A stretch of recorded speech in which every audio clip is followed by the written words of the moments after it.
Hey guys, Portia here, and today I'll be sublimating on a glass cutting board. So I've done this before. The difference is I want to use a 3D image on glass. I'm just wondering, will I get that much more of a pop?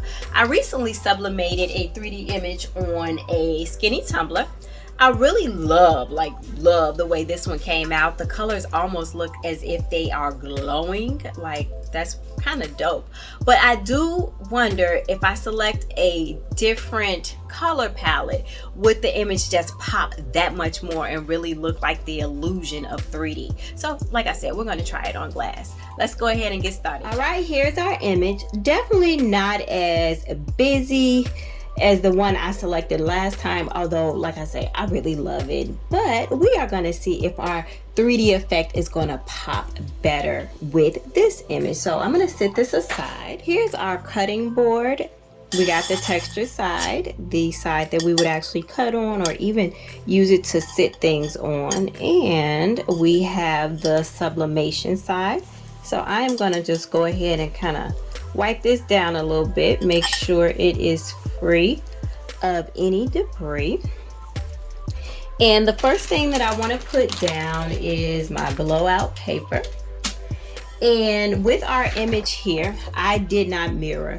In this case, it does not matter, but if you have words on here, usually when we're doing sublimation, we're going to mirror, but we're not going to mirror this time, because what's going to happen is, say for instance, this did have words, we're going to end up being able to see our words through the glass when we hold it right side facing us. So let's go ahead and get this taped down. We are all taped down. I just want to make sure that our image did not move in the process.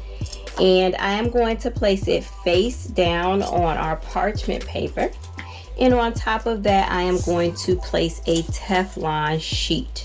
Now, I have already adjusted the pressure on my press, and it is at medium pressure. We do not want to crack our glass, so make sure you do a test before you actually go in with the actual press.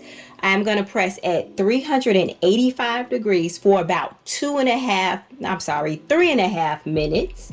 And we'll check it at that point. If we need to press a little bit longer, we will. But hopefully we won't. All right, guys, we are done. And we are smoking hot. Move this all the way out the way.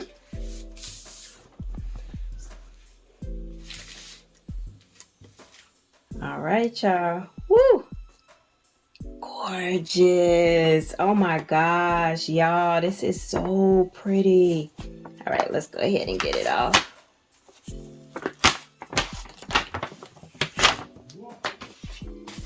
All right, guys, check it out. This is gorgeous. The colors are nice and vibrant, and it is giving me that 3D effect that I was looking for. Now, this is going to take about 20 to 30 minutes to fully cool off, so I'm probably going to place it on like a cookie rack or something like that, so that it can get some ventilation while it's cooling. But yeah, guys, this is all I have for you today. I wanted to share with you all my experience with sublimating a 3D image on glass. If you got any questions, concerns, emotional outbursts, let me know. If you found this video helpful or just plain old entertaining, y'all, could you give it a thumbs up? But guys, as always, until next time, peace.